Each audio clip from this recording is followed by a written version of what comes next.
힘들다는 인사와 바쁘다는 인사는 요즘에 할 필요가 없을 정도로 누구나 다 힘들고 바쁘고 피곤합니다. 그렇게 지친 사람들이 가장 필요한 약이 있는데 바로 그것이 격려입니다. 교회가 이 땅에 세워진 이유가 뭡니까? 이 동네 와서 시끄럽게 하려고 들어온 게 아니라 이 동네 우리 모든 사람들을 격려하기 위해서 온 것입니다. 교회에 오면 사람에게 힘을 주는 것입니다. 힘 있는 말씀을 듣고 힘 있는 격려가 될 때 사람이 살맛이 나는 것이죠. 그처럼 이게 격려가 가장 필요한 것입니다. 격려란 말은 한마디로 힘을 북돋아 준다는 말입니다. 같은 의미의 말로는 칭찬, 위로, 권면 등이 있어요. 교회를 가리켜서 예배 공동체, 선교 공동체, 사랑의 공동체 등으로 부르면서 교회의 존재 의미를 설명합니다. 그 중에서도 교회는 반드시 격려 공동체가 되어야 합니다. 사람들이 교회에 오는 여러 이유 중에 하나는 격려받고 싶어서입니다. 그러므로 우리는 교회에 와서는 반드시 누군가를 한마디라도 격려해 줘야 됩니다. 오늘 말씀 24절에 서로 돌아보아 사랑과 선행을 격려하며라고 말하고 있습니다. 여러분, 교회에 오면 여러분의 격려가 필요한 사람이 없는가? 하나님이 나를 통해 격려하시고자 하는 사람이 없는가를 먼저 서로 돌아보라는 것입니다. 저 사람 내가 힘 좀 돋궈줘야 되겠구나. 서로 돌아보아 사랑과 선행으로 격려하라. 낙심은 많은 그리스도인들에게 문제가 되고 있습니다. 어떤 이들은 건강이나 또 가정 또는 직장에 대해서 근심하고 있습니다. 반면 어떤 이는 자신의 사역 또는 지금까지 해오던 봉사에 대해서 낙심을 합니다. 저들은 음악적 재능이나 성경을 잘 가르치는 능력이 있는 사람들과 자신을 비교합니다. 또 자기보다 더 많은 헌금을 하거나 기도 응답을 많이 받는 사람 보면서 자기만 이렇게 하지 못한다고 생각을 합니다. 그 결과 저들은 자기는 하나님의 쓸모없는 사람이라고 느낍니다. 그러나 모든 그리스도인이 적어도 한 가지 사역은 잘할 수 있다는 것을 알아야 됩니다. 가장 중요한 사역, 즉 모든 사람에게 큰 도움이 되는 일, 다시 말해서 격려를 주는 사역을 할 수 있다는 것을 깨달아야 됩니다. 호주에 가면 어떤 병원에 우리 대한민국의 어떤 유명한 학자가 호주에 가서 치료를 받으러 갔어요. 근데 그 병원에 갔더니 그 의사가 자세히 조사를 해보더니 난 이렇게 큰 혹은 이렇게 큰 암덩어리는 내 이때까지 의사 돼서 처음이요. 그 말을 듣고 나니 이분이 얼마나 힘이 빠지겠습니까? 그냥 더 힘이 완전히 빠지고 살 의욕을 잃어버렸어요. 근데 옆에 있는 부인이 여기까지 와서 기죽을 필요가 뭐가 있어? 딴 병원도 가봅시다. 다른 병원에 갔더니 이제 30대 젊은 의사가 오더니 어이구 오늘 오시길 잘했네요. 제가 이거 전공입니다. 뭐 큰 거 같지만은 이거 정확하게 치료할 수 있습니다. 그러니까 그 말 한마디에 사람의 운명이 달라지는 거예요. 이 언어도 잘 선택해야 됩니다. 남을 지적하고 자꾸 지적하는 말을 자꾸 들으면 사람이 그 통제를 받다 보면 창의력을 잃어버리고 주눅이 들게 됩니다. 성적이 이게 뭐냐? 이게 뭐냐? 자꾸 지적을 하다 보면 사람이 위축되는 거죠. 성적이 아무리 나도 네 점수지 않냐? 공부 잘한다고 성공하는 거 아니고 너는 사람을 잘 섬기니까 너는 그것으로 잘 될 거다. 사람은 자기 은사를 가지고 일해야 잘 되는 거다. 이런 말을 들어야 사람이 격려를 받는 것입니다. 격려가 있어야 아인슈타인도 학교에서 바보라고 쫓아냈는데 그 엄마가 너는 특별한 머리가 있어서 괜찮다. 그것이 세계적인 학자를 만들어냅니다. 여러분, 격려가 얼마나 소중한 일입니까? 하나님이 나를 통해서 누구를 격려하려고 하는가? 이것을 생각하고 앉아서 먼저 돌아보라 그 말입니다. 오늘은 내가 저 사람 격려해야 되겠구나. 낙심이 되고 좌절한 사람 만나면 격려하고, 어떤 사람이 대학에 또 시험을 떨어져서 3번째 떨어지니까 우리는 이 한강을 건너온 사람들이에요. 옛날에 한강은 무슨 강입니까? 시험 떨어지면 죽어버려라. 그래서 항상 죽는 줄 알았어요. 근데 우리가 과감하게 한강을 건너서 사는 사람이면 대단한 사람들입니다. 우리 한강은 우리는 격려를 극복한 사람이라고 생각합니다. 하여튼 여기까지 와서 하나님 은혜를 누린다는 것은 대단한 일이죠.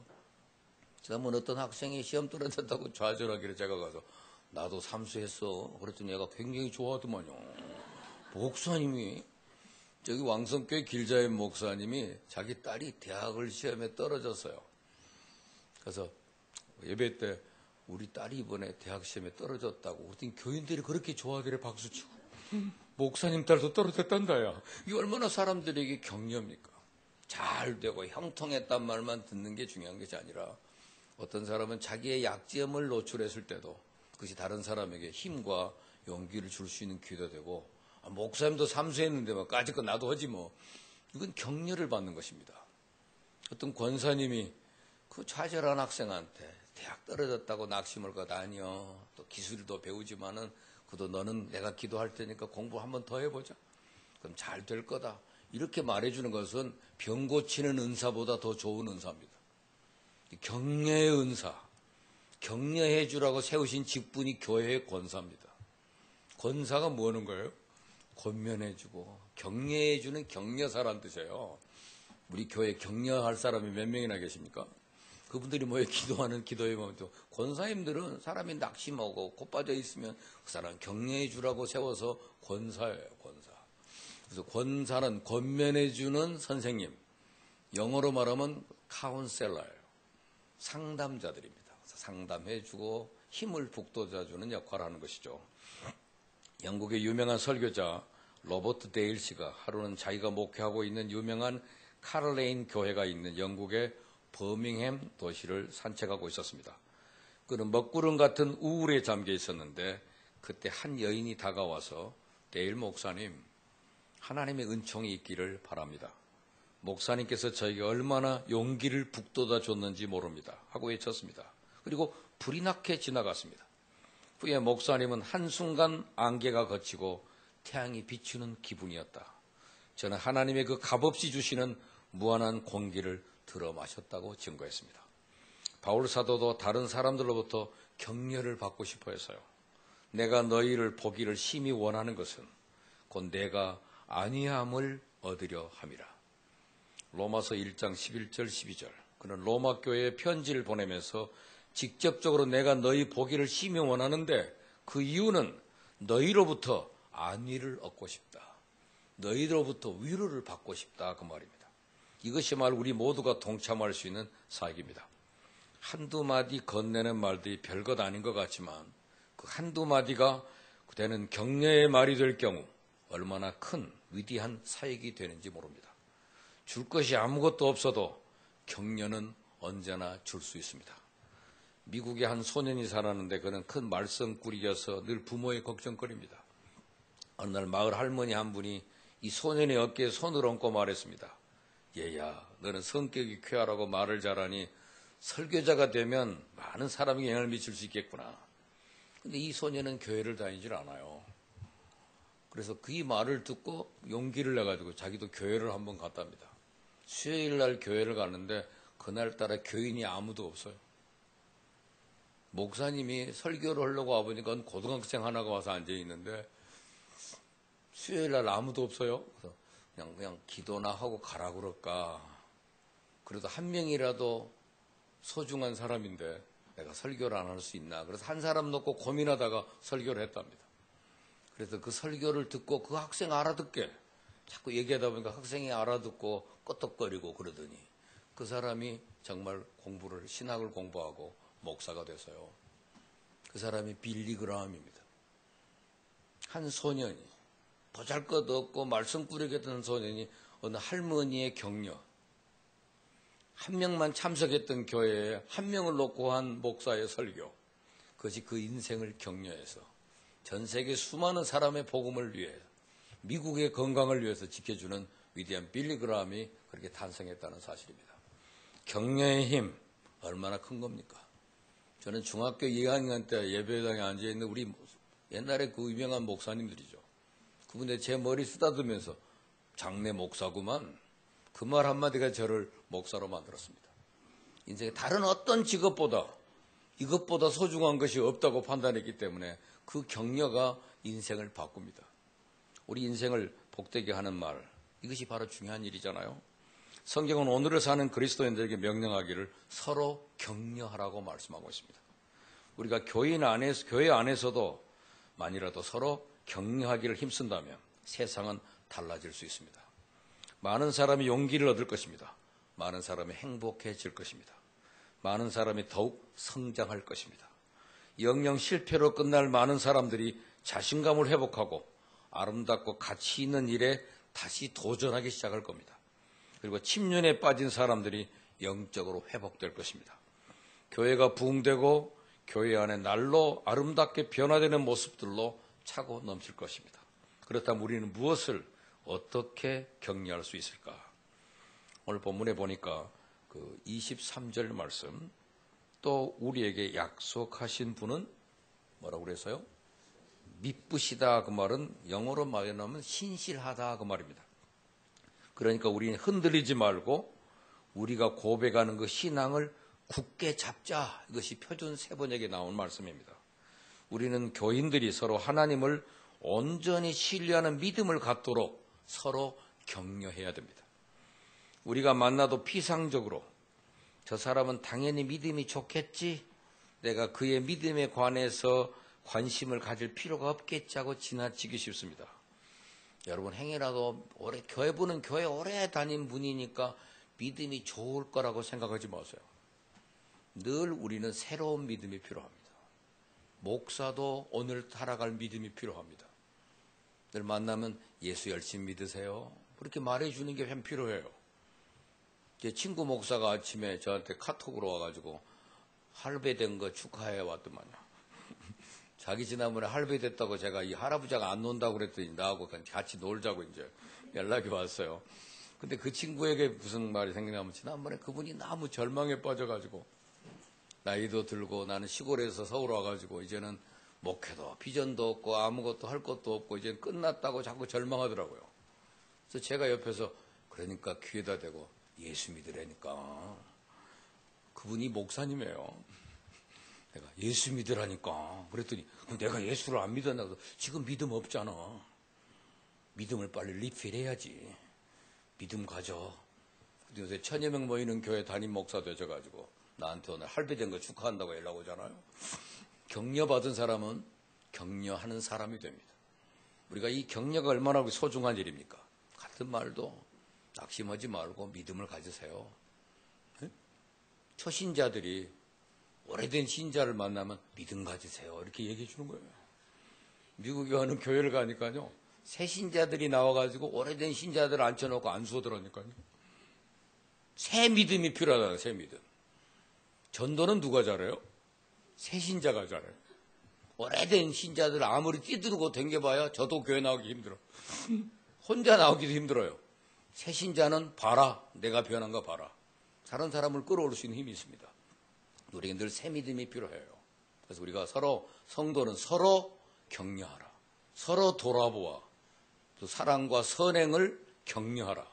믿음의 도리를 꼭 붙잡고, 그래서 믿음과 소망을 가지고 격려해야 된다는 것입니다.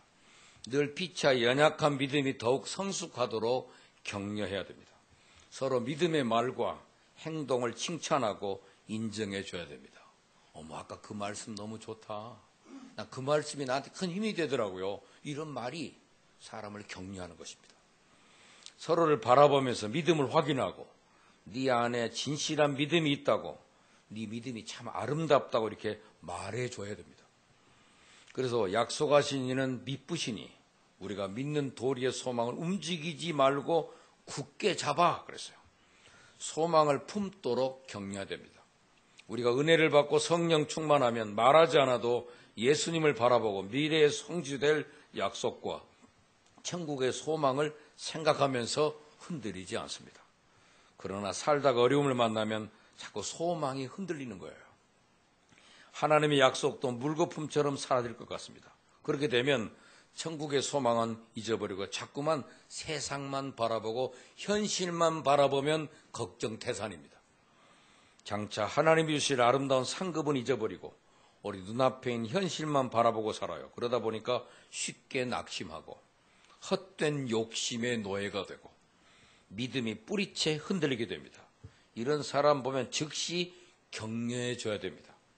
형제여, 힘들죠? 힘을 내세요. 주님이 당신의 기도를 듣고 있습니다. 실망하지 말고 포기하지 말고 더욱 기도하며 도전합시다. 여러분, 포기란 말을 기독교인들은 언제 씁니까? 김장할 때만 쓴대요. 배추매 포기. 그걸 때만 포기란 말을 쓰지 우리는 포기란 말을 사용하지 않습니다. 우리가 뒤에서 기도할 테니까 낙심하지 마세요. 이게 격려해 주는 말들. 이렇게 주님이 좋은 일을 준비하셨음을 믿고 다시 용기를 내서 앞으로 나아가도록 우리는 서로 격려해야 됩니다. 우리에게는 희망이 있습니다. 우리가 해야 할 일을 합시다. 모든 일이 고통으로 끝나거나 실패로 끝나지는 않다는 것을 믿도록 격려하고 하나님의 놀라운 계획을 바라보고 확신할 수 있도록 서로 도와주는 일입니다. 프랑스의 작가 앙드레 지드, 여러분 앙드레 지드는 좁은 문이라는 책을 썼죠. 그분이 학교 생활이 엉망이었습니다. 소년 시절의 앙드레 지드는 거짓말과 속임수에 능한 소년입니다. 그는 꾀병으로 3주 동안이나 학교에 결석한 적이 있었는데 그는 가련할 정도로 겁이 많고 심약한 학생입니다. 그래서 도무지 비전이 없어 보이는 열등한 학생에 불과했습니다. 한 번은 학교 선생님이 학생들에게 시를 낭송하도록 했는데 학생들은 그저 평범하게 시를 읽었고 앙드레 지드는 감정을 한껏 실어서 멋지게 시를 한번 낭송했답니다. 선생님이 그에게 칭찬해 줬어요. 넌 아주 훌륭한 작가가 될 소질이 있다. 그는 이 일로 인해서 친구들로부터 잘난 척하는 학생으로 몰리고 왕따를 당했습니다. 그러나 선생님의 칭찬을 생각하며 문학 소년의 꿈을 꿉니다. 결국 소망을 품게 한 한마디의 칭찬과 격려가 앙드레 지드로 하여금 세계적인 작가로 만들었습니다. 그래서 첫째는 아까 뭘로 격려하라고요?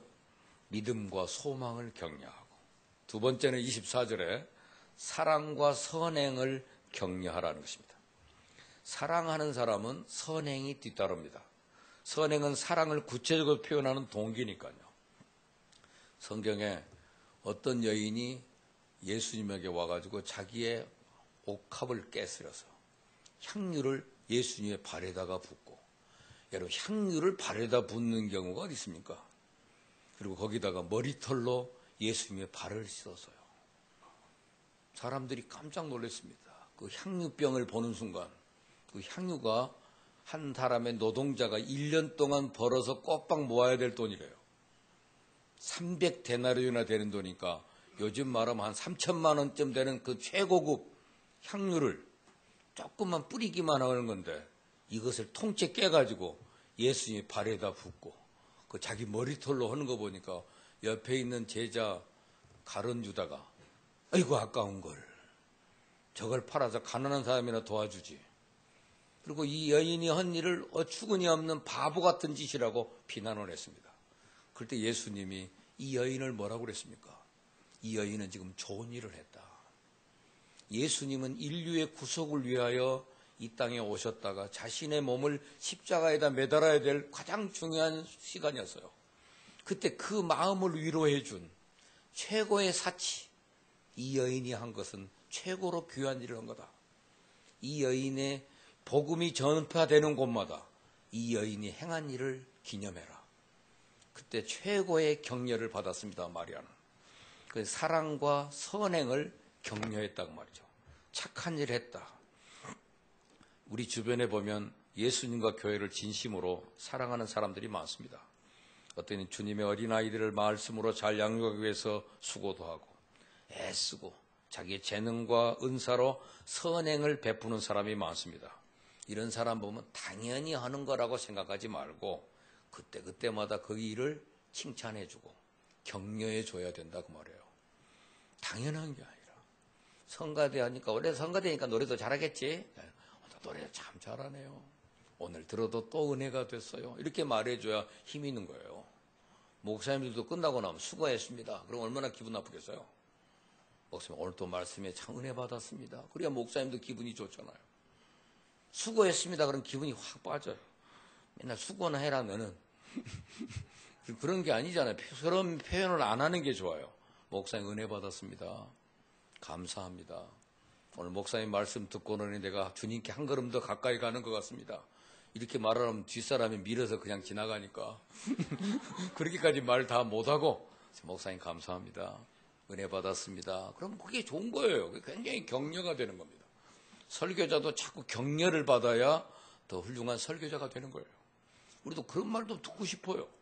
그리고 기도로 오는 사람이 오늘도 목사님 설교 잘하게 해달라고 기도해줘. 저도 기도하면 아멘. 그리고 저도 이 격려를 받을 것 아닙니까? 이 격려가 필요해요. 어떤 분은 기도를 하는데 목사님 설교에 대해서 한마디도 안 하면 나도 서운해갖고 나와요. 무슨 나한테는 얘기도 안 하나? 이런 말 누구나 다 격려가 필요한 것입니다. 오늘 반주 너무 잘했어요. 오늘 지지자 잘했어요. 서로 격려받고 싶고 격려하는 것이 교회의 사명이기 때문에 그렇습니다. 그래서 믿음과 뭐에 대해서 격려하라고 그랬죠? 소망을 격려하고 앞으로 잘 될 거예요. 이게 소망이잖아요. 그 다음에 사랑과 선행을 격려하고 옛날에 어려운 일 당하면 나중에 다 이 말 이루면서 살 때가 있어요. 근데 정말 그렇게 되더라고요. 그 말 그대로 이루어지더라고요. 말이 씨가 된다는 말은 성경의 말입니다. 그 말대로 되는 것이기 때문에 믿음과 소망을 격려하고 사랑과 선행을 격려하고 그 다음에 25절에 보니까 모임과 예배를 격려하는 거더라고요. 모이지 말자. 낙심하면 교회 가기 싫어집니다. 좌절하거든요. 낙심하면 모이기를 싫어해요.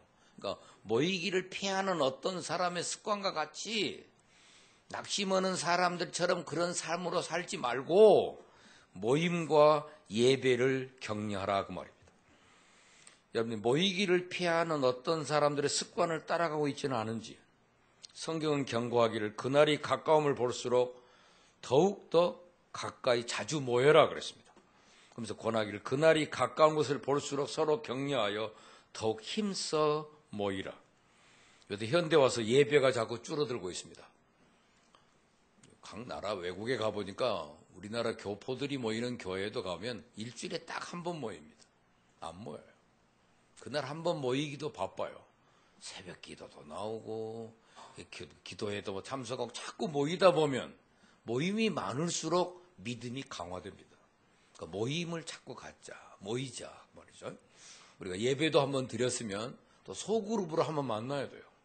개인적으로 또 한 번의 교제가 있어야 믿음이 자라는 것입니다. 이것을 두 날개 비전이라고 그래요. 두 날개란 뭐냐면 이렇게 한꺼번에 모여서 예배 드리고 그 다음에 또 개인적으로 만나서 소그룹이 모여가지고 서로 의견을 교환하고 나눌 때 이 교제의 기쁨이 있는 거예요. 우리 성경 공부 프로그램 있잖아요. 근데 그 시간에 가면 저하고 자연스럽게 얘기할 수가 있거든요. 또 청년 신학 포럼에 가면 자기들이 생각한 것을 또 말할 수가 있잖아요. 이런 소그룹의 만남이 있어야 믿음이 두 날개가 있어야 날아가는 거잖아요. 한 날개만 암만 접어요. 예배 끝나고 악수만 하고 가서 한 날개만 졌다가 악수하고 가버리고 믿음은 안 자라요. 또 하나의 교제가 있다고 말이죠. 식탁에서의 교제가 있습니다. 오늘은 떡 했습니다. 아들 낳아서 떡이 있다고요. 그러니까 오늘 떡 나누는 시간도 가져야 됩니다. 떡 먹고 가세요. 보시면 예배 드리면 꼭 밥도 안 먹고 그냥 가는 분들이 있어요. 믿음이 안 자라요. 두 날개가 꼭 필요한 것입니다. 이 서로의 모임과 예배를 격려하라 말이죠. 그 예배 꼭 참석하자. 여러분 일주일에 꼭 가장 멋지게 예배 드리는 날이잖아요. 예배 드리고 예배란 말은 예의를 갖춘 경배라는 뜻이에요.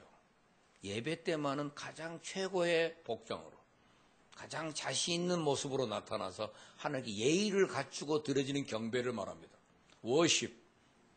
워십이란 말은 가장 가치 있는 최고의 가치를 그분께 드린다고 말입니다. 그러니까 예배와 모임을 격려해 줘라 그 말입니다. 공적인 예배에 있어서도 바쁘다는 이유로 불참하는 교인이 늘어나고 건너뛰는 사람들이 많아집니다. 한 시간이라도 말씀을 듣고 은혜를 받아야 함의 소중함을 외면하고 있습니다. 한 시간이라도 찬양하고 기도해야 믿음이 유지되고 자라나는 것입니다. 그래서 열심히 모이지 않고 신앙이 성장하는 사람은 없습니다. 예배를 소홀히 하면서 영적으로 충만함을 유지한 사람은 없습니다. 열심으로 모이지 않으면서 하나님의 영광을 볼 수 있겠습니까? 사랑과 은혜가 충만해질 수가 불가능한 일입니다. 우리는 모이기를 힘써야 됩니다. 바쁘지만 부득이한 일들이 많지만 그래도 최선을 다해서 모여야 돼요. 수요예배 빠지는 것이 습관이 되면 안 됩니다. 수요일도 또 우리 월수금 기도회니까 아무 때나 오세요. 그 시간에 모여서 함께 찬양하고 기도하고 말씀 듣고 가는 것, 그것이 우리 교회가 만들어낸 월수금 기도회입니다. 꼭 참석하시면 언제나. 제가 일본에 가서 깜짝 놀란 것이, 일본은 예배를 잘 안 드리고 일본 기독교인이 1%가 안 됩니다. 근데도 교회들 가면 매일 성경 공부를 가르치더라고요. 저녁마다. 아무도 없어. 한 명만 와도 해요. 교회는 항상 말씀이 있는 교회라는 거죠. 우리도 매일 하다 보니까 이 사생활이 없더라고요. 그래서 월수금으로 줄인 겁니다. 언제나 오면 말씀을 들을 수 있고 기도할 수 있습니다. 그래서 시간은 1시간 반 안에 끝나는 거예요. 그 시간에 늘 모이고 참여할 수 있도록 자꾸 격려를 받아야지, 주일날 한 번만 예배 드려가지고는 믿음이 성장하지 않습니다. 그래서 모임을 격려했습니다. 자신의 학벌에 대해서 열등감을 가진 친구가 있었는데, 이 같은 열등감을 보상받으려고 미모와 재력을 갖춘 좋은 신부감을 맞았습니다. 쉬운 일은 아니었지만 수십 번의 맞선 끝에 다행히 그런 여성을 만나 뒤늦게 결혼을 합니다. 그는 그것을 바로 행복의 시작이라고 생각했는데 비극의 출발인 줄은 몰랐죠.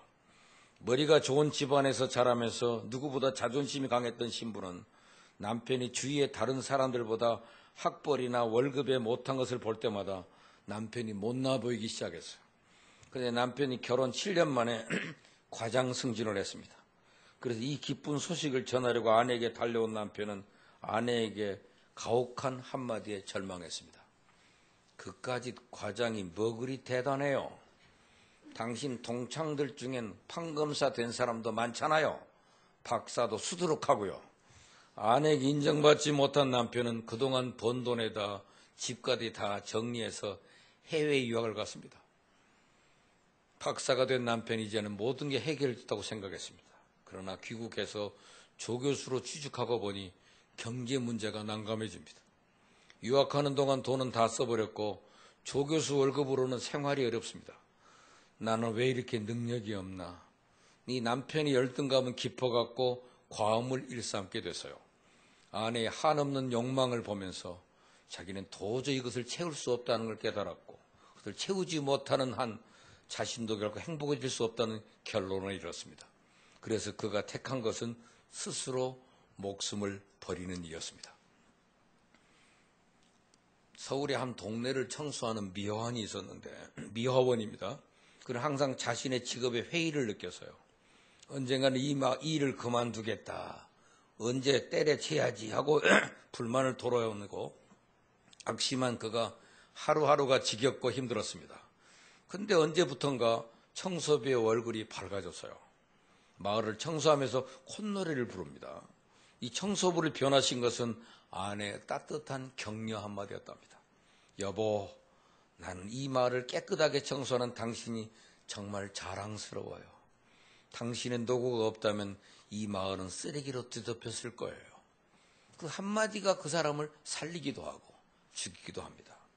골리앗을 거꾸러뜨린 용장 다윗에게도 낙심과 좌절의 시간이 있었어요. 그가 승리하고 나니까 사울왕이 시기해가지고 그를 죽이려고 합니다. 그럴 때 그의 친구 요나단이 그를 격려해 줍니다. 여러분, 여기서 우리는 위대한 격려의 힘, 격려의 위대한 힘을 느낄 수가 있습니다. 격려는 칭찬과는 다른 차이가 있어요. 칭찬이란 잘했을 때, 성공했을 때 주어지는 것이라면, 격려는 오히려 실패해서 넘어졌을 때 주어지는 겁니다. 칭찬이 상대방의 보상감을 심어주는 것이라면, 격려는 있는 그대로 상대방을 인정해주는 말이나 행동입니다. 칭찬이 행위나 일의 결과에 초점을 맞추고 있다면, 격려는 그 일을 저지른 사람에게 초점을 맞추는 겁니다. 칭찬은 언제나 더 잘해야지라는 강박관념을 심어줄 수 있지만, 격려는 있는 그대로 자신이 인정되어지고 있다는 신뢰와 믿음이 자리 잡습니다. 오늘 현대인들은 실망할 수밖에 없는 수많은 요인들을 안고 살아가고 있습니다. 과연 이러한 상황 속에서 우리는 어떻게 격려하며 승리의 삶을 살 수 있을까? 오늘 본문의 중요한 말씀이 서로 돌아보라. 서로 돌아보라. 이 말은 다른 말로 번역하니까 깊이 생각하라, 그 말이더라고요. 격려는 저절로 되는 게 아닙니다. 노력해야 됩니다. 서로 마음을 써서 사랑과 선한 일을 하도록 격려하라, 그 말입니다. 저 사람에게 필요한 격려는 무엇일까?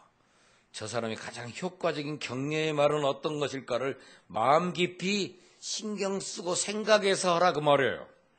격려하기는 어려워도 비난하기는 너무 쉽습니다. R.C. 스프울러라는 사람이 한 번의 비난은 9번의 칭찬이 있어야 겨우 평상의 마음으로 돌아간다는 말을 했습니다. 한마디 비난으로 상처를 받았기 때문에 그걸 치유하려면 9마디 칭찬이 있어야 회복이 된다는 얘기예요. 유명한 성경학자 마이어는 내가 다시 살 수 있는 생명이 있다면 더 많은 사람들을 위로하고 격려하는 데 바칠 것이다 그랬습니다. 음악이 울려 퍼지면 영국 여왕도 일어나 경의를 표하는 유명한 곡이 있습니다. 바로 핸델이 작곡한 메시아 중에 42번 할렐루야가 그 곡입니다. 핸델은 금세기의 가장 뛰어난 작곡가로 그가 만든 곡마다 사람들의 큰 호응을 받습니다. 하지만 이를 시기한 사람들이 그의 곡이 발표되는 공연장마다 강제로 동원해서 공연장을 아수라장으로 만들어버리곤 했습니다. 이로 인해서 그는 반신불구가 됐습니다. 희루와 절망에 빠져있던 어느 날 그게 이름 모를 한 시인으로부터 한 통의 편지가 날아옵니다. 그 내용은 우리 주님은 사람들에게 온갖 멸시와 버림바 되었습니다. 그러나 전능의 주님은 온 세상의 왕이 되어 다스리고 계십니다. 힘을 내십시오. 이 한 통의 격려 편지가 핸델의 몸과 마음에 놀라운 생명력을 불어넣어줬습니다. 다시 힘을 얻은 핸델은 23일간 식음을 전폐하고 묵상에 몰두했습니다. 24일째 되는 날 하인이 그의 방에 들어갔다가 무릎을 꿇고 눈물을 흘리며 기도하는 핸델을 봅니다. 핸델은 잠시 후에 악보를 들고 내 앞에 하늘이 열렸다. 나는 전능하신 하나님을 배웠다고 외쳤습니다. 바로 그날 핸델은 영원 불멸의 명작 메시아를 작곡합니다. 한 무명의 시인이 보낸 격려의 편지가 절망과 좌절로 죽어가던 핸델을 일으켜 세워 영원 불멸의 명작 메시아를 탄생시킨 겁니다. 격려는 헬라 말로 파라칼레오라는 단어를 쓰는데 이 말이 안위하다, 위로해 주다, 돕다, 용기를 불러일으키다는 뜻입니다. 남의 용기를 불러일으키고 도와주는 것, 이것이 우리가 해야 될 일이라 그 말이에요. 우리가 서로 돌아보아 그날이 가까움으로써 더욱 그리하라, 더욱 그리하라, 더욱 격려하라 그 말입니다. 여러분, 사마리아 여자라는 그 외로운 여인이 예수님 만나 운명이 바뀝니다. 예수님의 격려가 있었기 때문에 돌에 맞아 죽을 뻔한 어떤 여자가 예수님의 말 한마디에 운명이 바뀝니다. 예수님은 격려자로 이 땅에 오셨습니다. 위대한 사도 바울을 만든 사람은 그의 친구였던 바나바입니다. 바나바가 그 옆에서 도와줬습니다. 격려해 준 사람 한 사람이 있어서 위대한 바울이 나왔습니다. 오늘 우리의 신앙을 더욱 고치시는 일, 얼마나 귀한 일입니까?